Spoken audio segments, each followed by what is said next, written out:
ওয়াইটিতে এখন এখন এই মুহূর্তে যে পরিস্থিতিটা চলছে সেটা অনুযায়ী কিন্তু তোমরা যেটা শুনতে পাচ্ছ সেটা কিন্তু একদম এরকম করে নেবে, আমি অন্ধ, আমি কালা, আমি বোয়া, এরকম দেখবে কিন্তু বলবে না। ওই যে वो बुलाती है मगर जाने का নেই, বুঝতে পারছি ঠিক এইরকম ব্যাপারটা। তুমি দেখতে পাচ্ছ কিন্তু বললে কা নেই, একদমই তাই। তো বলতে পারবে না। যেমন দেখো আজকে সকালবেলা যখন বাচ্চার বাবার ভিডিও দেখছি সেখানে, হ্যাঁ আমার একটু মনে পড়ে গেছে পুরোনো কথা, বলে নেবো অবশ্যই করে। তখন ওই ওই 13 মিনিট 25 সেকেন্ড থেকে 30 সেকেন্ডের মধ্যে একটা জায়গায় বাইক যখন যাচ্ছিল, অবশ্যই করে বোঝা যাচ্ছিল যে বাইকের পেছনে যে 4জন আরোহী আরও গেছিলো বাইক নিয়ে, তাদের মধ্যে একজন আরোহী বসেছিল বাইকের পেছনে, যে কিনা ক্যামেরা করে দিচ্ছিল, ক্যামেরাম্যান ফোকাস মানে করে দিচ্ছিল, সেটা পরিষ্কার বোঝা যাচ্ছিল। তো তার মানে তারা সহ পাঠী বা সঙ্গী মানে বন্ধু, তাই তো, ফ্রেন্ডস যদি বাইক যায় তাহলে সেখানে তুই তাকারি হবে, তুমি তো হবে না না। কিন্তু আমরা শুনতে পেলাম যে বাচ্চার বাবা কিন্তু বলছে যে বন্ধ করো, এই যে বন্ধ করো, এইটাতে এবার আমি একটুখানি পুরনো কথা কাসুন্দি খাটি। সেটা হচ্ছে মনে আছে আজ থেকে বেশ বছরখানেক আগে ওই যখন একটা মানে বিষয় আমাদের সামনে প্রেজেন্ট করছিল যে বাড়িতে প্রচণ্ড পরিমাণে কেস কামারি নিয়ে ঝামেলাঝাটি চলছে, ওর বর প্রচণ্ড পরিমাণে ক্ষিপ্ত হয়ে রয়েছে। তো একটা জায়গায় ও সিন এরকম করেছিল যে ওর বর এরকম চা খাচ্ছে, বর তাকে ডাকতাম দাদা, নমস্কার, তখন এটা বলতাম আমি। তো সেই দাদা দেখছি চা খাচ্ছে, আর তখন তার স্ত্রী মানে এই যে তখন ক্যামেরাটা প্যান করেছে, তখন সেই দাদা কিন্তু বলছে ক্যামেরার দিকে তাকে, কী হলো, বন্ধ করো বন্ধ করো বন্ধ করো। এই বন্ধ করোটা বিশ্বাস করো, যখন আমি ওইখানে দেখেছি না, আমার একদম ওইটার কথা ডাইরেক্ট মনে পড়ে গেছে। মানে কি, অ্যাকচুয়ালি তো এই ঘটনাগুলো কানে বাজে কিছু কিছু জিনিস আমরা করে এসেছি, তো আমার তখন মনে পড়ে গেছে যে হ্যাঁ এই শুয়ের বর এই কথাটা একবার বলেছিল, বন্ধ করো বলছে। মানে তখন আমার মনে পড়ে গেছে যে বাচ্চার বাবাও পেছনে যে ক্যামেরাটা ধরে রেখেছিল, অবশ্যই করে সঙ্গী যে গেছে 4টে বাইক নিয়ে, তাদের মধ্যে একজনের কথা বলছে। তোমরা না ভীষণ পরিমাণে অন্যদিকে চলে যাও, নাস্টি, হ্যাঁ আমার মতো যাই হোক, বাজে কথা, সেটা বলবো না। কথা হচ্ছে তো বন্ধ করোটা কাকে বলবো, হ্যাঁ বন্ধ করোটা কাকে বললো, এইরকম প্রশ্ন উঠেছে। আমি এটা নিয়ে ভিডিও করি, দেখলাম দীপ্তিদি অলরেডি বলে দিয়েছে, আর সুন্দর করে এক্সপ্লেন করেছে বিষয়টা, আমি আর বলিনি। উল্টো দিকে দেখো, আমি বরাবর বলে এসেছি এই ঝিউ কিন্তু মানে গায়ে পড়া পাবলিক, ঠিক আছে, ওর কাছে এগুলো ম্যাটারই করে না কোন পুরুষের সাথে হুট করে কোথায় চলে যাবে, এইগুলো এক্সপিরিয়েন্সড, দেখো যেটাতে পারদর্শী। যেমন বসাককে আমরা দেখেছি এরকম অনেক কীর্তি কেলেঙ্কারি করতে, তো সেইখানে এ যেরকম পারদর্শী, এর কাছে এগুলো ম্যাটার করে না যে আমি কোথায় চলে গেলাম, সে রিসর্ট হোক আর যেটাই হোক না কেন। তো সেখানে আজকে যখন চিলা খাচ্ছিল, আমাদের কিন্তু এই ঝিউ মানে যোগা দিদি ভীষণ পরিমাণে হেলথ কনসিয়াস, ওর মতন যদি একটু হতে পারতাম না, মানে চেহারাটা মানে এই যে 40 বছর বয়সে এখনও ডিম ফোটানোর মতনও ক্ষমতা রাখে, কি সুন্দর নিজেকে মেনটেন করেছে। হ্যাঁ সবার চোখ না বাবা, আমরা এই ধ্যাপসি ভালো আছি, হ্যাঁ যথেষ্ট ঠিক আছে, 2 বাচ্চার মা লাগবে না হলে, বাজে কথা যেটা বলছি আর কি। তো এই দেখলাম যখন ওই চিলা খাচ্ছিল, বাজরার চিলা না মিলা পরাঠা, তখন দেখলাম পেছন থেকে আমরা ঠিক শুনতে পেলাম ওটা সামথিং ওই 14 মিনিট কত সেকেন্ডে 20 কি 25 ওরকমে শুনতে পাচ্ছি মা করে একটা ডাক আসলো। তোমরা শুনো, যেখানটা চিলা খাচ্ছিল শুনো গিয়ে, আলবাত তোমরা আওয়াজটা শুনতে পাবে। এবার দেখো মানে হোয়াট এ কোইন্সিডেন্স, আমি খালি বলতে চাইছি যেখানে বাচ্চার বাবা পৌঁছচ্ছে ওকে নকল করার জন্য, ওকে ফাঁসানোর জন্য, ওকে কপি করার জন্য, কিন্তু এই ঝিউ পিছে পিছে সেই সব জায়গায় চলে যাচ্ছে।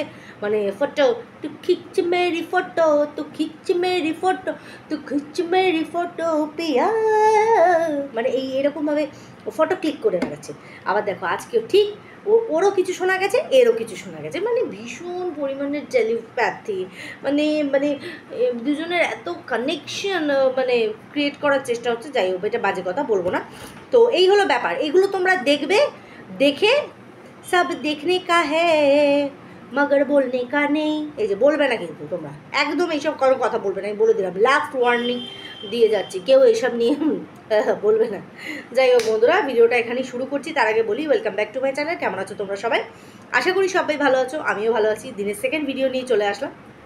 এইবার আসি আমাদের গামলা রানি ফরফরানি ফরিঙ্গা যা খায়, গামলার আজকে ভিডিও আসেনি। হ্যাঁ, এলো না? আচ্ছা ঠিক আছে, ছেড়ে দাও। কিন্তু তার বদলে একজনের ভিডিও দেখলাম। দেখো, আমি এর আগেও ভিডিওতে বলেছি যে গামলা যে কালেকশানগুলো তুলে নিয়ে আসছে, যে মানে আমরা দেখতে পাচ্ছি সেই কালেকশানগুলো খারাপ বলবো না, আমি চয়েসটা আমি সব খারাপ বলছি না, বাট এইগুলো কিন্তু গ্যারেন্টি কিছু না। তোমরা লক্ষ্য করবে লাস্ট যেদিন ও ভ্যালেন্টাইন্স ডের দিন ও লাইভে আসলো, একজন কন্টিনিউয়াসলি ও লাইভে, আমি প্রথম থেকে শেষ অবধি ছিলাম, কন্টিনিউয়াসলি কমেন্ট করে যাচ্ছিলো, দিদিভাই এটা রং উঠবে না তো, দিদিভাই এটা রং উঠবে না তো। ও কিন্তু ওই বিষয়টাকে ঘুণাক্ষরের জন্য ওইখানে ও বলছিল না, ঠিক আছে? ওর এখানে কিন্তু ওটা ক্লিয়ার করা উচিত ছিল। একজন সেলার যখন একটা প্রোডাক্ট সে সেল করছেন, তার পুরোপুরি রেসপন্সিবিলিটি থাকে যে কাস্টমারকে সঠিক ইনফরমেশানটা সে দেবে, ঠিক আছে? যারা এই সেলগুলো করে, যেমন আমার ভাইয়ের বউ, ও কিন্তু এরকম টুকটাক মাল বাড়িতে তোলে, আমরা নিই, প্রচুর নিয়েছি আমি কালেকশান, দেখাবো একটা সময়। তো আমাকে টুকটাক যা পড়তে দেখো, এই দেখো এই যে চুড়িটা পরে আছি, এটাও কিন্তু ওরই ওখান থেকে নেওয়া। এবার দেখো এখনও কিন্তু পুরোপুরি কালার ওঠেনি, তো ও আমাকে কিন্তু, আমি জিজ্ঞাসা করার আগে আমাকে বলে দিয়েছে, রিপাদি তুমি কিন্তু এটা কন্টিনিউ পরে থাকবে, খুলবে না, রং যদি উঠে যায় তুমি কিন্তু আমাকে এনে দেবে, আমি পুনরায় আবার রং করিয়ে দেব। মানে এই গ্যারেন্টিটা ও দিচ্ছে, এই সুবিধাটা আমাদের দিচ্ছে, যে যেখান থেকে ও মালটা তুলেছে তারা বলে দিয়েছে যে যদি এরকম 6 মাস ওয়ারেন্টি, যদি তার মধ্যে ফ্যাকাশে হয়ে যায় আমরা রং টং করি একদম নতুনের মতন চকচক করে দেবো। তো যথারীতি আমি কন্টিনিউয়াসলি এটা পড়ছি। তো দেখো এখনও কিন্তু রং টং সেইভাবে ওঠেনি, ঠিক আছে? আর যদি উঠেও থাকে করিয়ে দেবে। এটা কি হলো, অ্যাজ এ সেলার তার কাস্টমারের কাছে সে একটা কথায় সে আবদ্ধ রইল, তার বার্তাটা সে দিয়ে রাখলো যে তোমার কোনো রকম অসুবিধা হলে আমার প্রোডাক্টটার প্রতি তুমি জানাবে। বাট গামলা কিন্তু এই রকম জিনিসের সাথে একদমই কিন্তু ওয়াকিবহল না, বা এই বিষয়টাকেও এড়িয়ে যাচ্ছে। কারণ লাইভে ওই মেয়েটি প্রায় নাই করে হলেও 10 থেকে 15 বার ওই প্রশ্নটা করেছে, আমি দেখেছি, কন্টিনিউ করছে, দিদিভাই রং, আর সবচেয়ে বড় কথা মেয়েটা বিরক্ত হচ্ছে না, মেয়েটা কন্টিনিউ জিজ্ঞেস করেছে দিদিভাই রংটা উঠবে না, দিদিভাই রংটা উঠবে। ও প্রত্যেকটা আগের পিছের ওপর নিচের কমেন্ট পড়ছে, বাট ওই কমেন্টটাকে কিছুতেই পড়ছে না, কারণ ও ভালো করে জানে ও যে মালগুলো তুলে নিয়ে এসেছে ওগুলো হচ্ছে, দেখবে আমাদের বড় বাজারে গেলে পরে একটা লটে একটা সেকশন থাকে যেখানে লটে রং ওঠে, মানে এরকম জুয়েলারি নিয়ে বসে, সেগুলোর কিন্তু কোনো গ্যারেন্টি ওয়ারেন্টি থাকে না। ভালো বলছি না, কিছু কিছু আছে একদম যেগুলো ফুটপাতিয়া টাইপের, গ্যারেন্টি ওয়ারেন্টি থাকে না। যদি থাকতো ও কিন্তু জোর গলায় বলতে পারতো যে যদি তোমাদের এরকম অসুবিধা হয় যে মালটা রং হচ্ছে, তোমরা কিন্তু আমার সাথে যোগাযোগ করবে, তাহলে আমি কিন্তু এটাকে চেঞ্জ করিয়ে দেবো।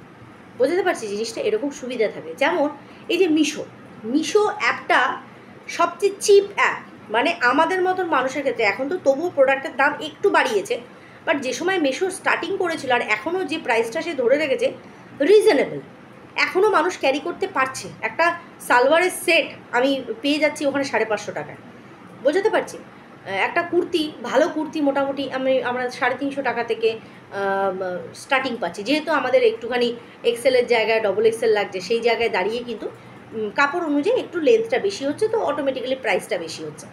এটা কিন্তু মিশো সেইটা দিচ্ছে উইদিন 7 ডেজের মধ্যে রিটার্ন বা রিপ্লেস। রিটার্ন যদি করো তোমার অ্যাকাউন্টে টাকা পাঠিয়ে দেবে, রিপ্লেস করো তোমাকে নিউ প্রোডাক্ট পাঠিয়ে দেবে। এইটা প্রত্যেকটা সেলারের ডিউটি, যে তুমি তোমার গ্রাহককে এই জায়গাটা তুমি আশ্বস্ত করো। কিন্তু গামলা কিন্তু সমস্ত নিজের লাইফটার মতন বিজনেসটাকেও কিন্তু করছে বটে, বাট ও বলতে চাইছে মালটা আমি তোমার কাছ থেকে বার করিয়ে দিলাম, যেখানে ও কিনছে হয়তো 20 টাকায়, বেচছে কিন্তু ও সেটা 80 টাকায়, মানে 60 টাকা করে লাভ রাখছে। আমি এটা তোমাকে ফ্যাক্ট বলছি, কারণ আমি থাম্বনেলে যে ছবিটা দিয়েছি, যে ভদ্রমহিলা এই ব্লগটা শেয়ার করেছে, যে গামলার কাছ থেকে কিছু জিনিস কিনেছে, আর অবশ্যই করে সেটাতে কোনো রকম গণ্ডগোল দেখা গেছে। বা কী গণ্ডগোল, মালটা পৌঁছেছে, ও যখন খুলে, যেটা অ্যাকচুয়ালি উনি অর্ডার করেছেন, যে নেকলেসটার সঙ্গে একটা লং চেন দেখালেন, চেনের ওপর একটু স্টাইলিশ ছিল, যেটা দেখালেন, বললেন দুটো মিলিয়ে আমি 400 টাকা পে করেছি। লাইক সিরিয়াসলি, মানে লাইক সিরিয়াসলি, আমি মিশোতে এই দুটো প্রোডাক্টই আমি 250 টাকায় পেয়ে যাবো যদি দুটো একসাথে কিনি। কারণ যে চেনটা আছে ওটা 9 করে 100 কি 110 টাকা দাম হবে, আর যেটা ও নেকলেসটা কিনেছে এটা 150 থেকে 180 টাকা দাম হবে।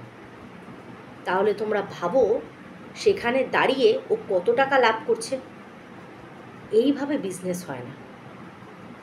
আমার বর্দি 0 থেকে শুরু করলো গার্মেন্টসের বিজনেস, বছর খানেকের মধ্যে ব্যবসাটাকে দাঁড় করিয়ে দিল সুন্দর ওয়েতে, রিজনেবল প্রাইস, সুন্দরভাবে সে ডেলিভারিও করছে, লাইভ করছে সুন্দরভাবে, আর মানুষ পেয়ে খুশি হচ্ছে। কেউ তো কারোর শত্রু না যে কিনে তাকে করব।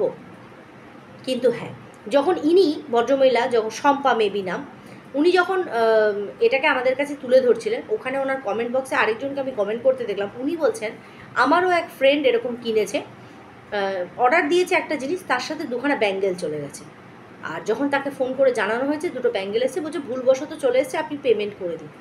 মানে এর সাথেও, যিনি কিনেছেন এনার সাথেও 2 জোড়া না 4 জোড়া কানের চলে গেছে। সেই কানেরটা উনি আবার রিটার্ন কীরকম করে করবেন ওকে, কারণ সেই প্রসেসটা নেই, অটোমেটিক্যালি তাকে পে করতে হলো। তাকে যখন ফোন করেছে বলছে হ্যাঁ আমার ভুল করে চলে গেছে, 180 টাকা কানেরগুলো সব মিলিয়ে দাম।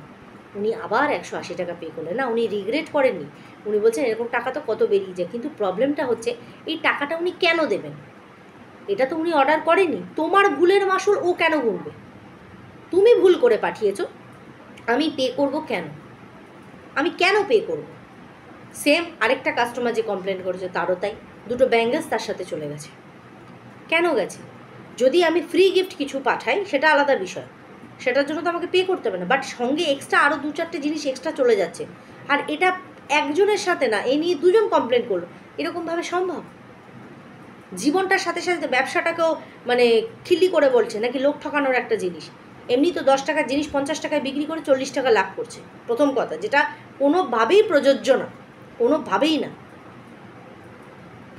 উল্টে এক্সট্রা করে জিনিস ওর মধ্যে পাঠিয়ে দিয়ে বলছে ভুল হয়ে গেছে, জানে এটা রিটার্ন করতে পারবে না, সেই জায়গায় আবার তারা পেমেন্ট করে দিচ্ছে। মানে এটা তো রীতিমতন মানে জালিয়াতির মতন বিষয় হয়ে যাচ্ছে, লোক ঠকানোর মতন জিনিস হয়ে যাচ্ছে।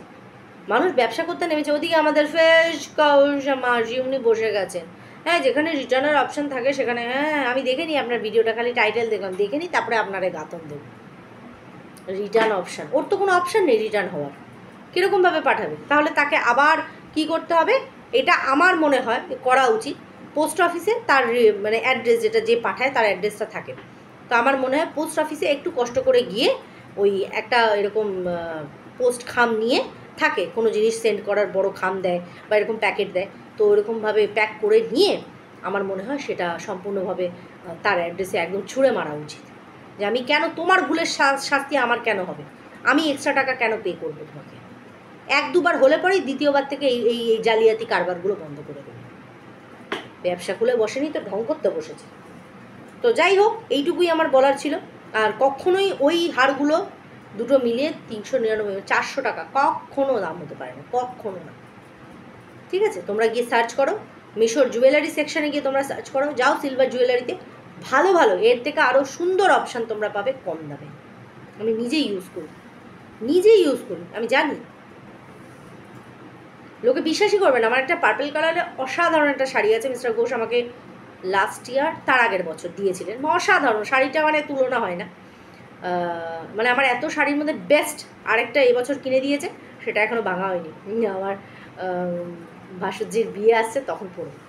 তো সেখানে আমি ওই পার্পল কালারের শাড়িটার সাথে পার্পল স্টোনের একটা ইয়ারিং আর গলার নেক পিস আমি অর্ডার করেছিলাম মাত্র 120 টাকায়। কেউ বুঝতেই পারেনি এত সুন্দর ম্যাচিং করেছে। তো এইগুলো বুঝে করো, ব্যবসা করতে নেমেছ, লোক ঠকাতে না। সবাই খুব ভালো থেকো, সুস্থ থেকো। দেখা হচ্ছে আবার একটা ভিডিওর সাথে, ততক্ষণের জন্য টাটা।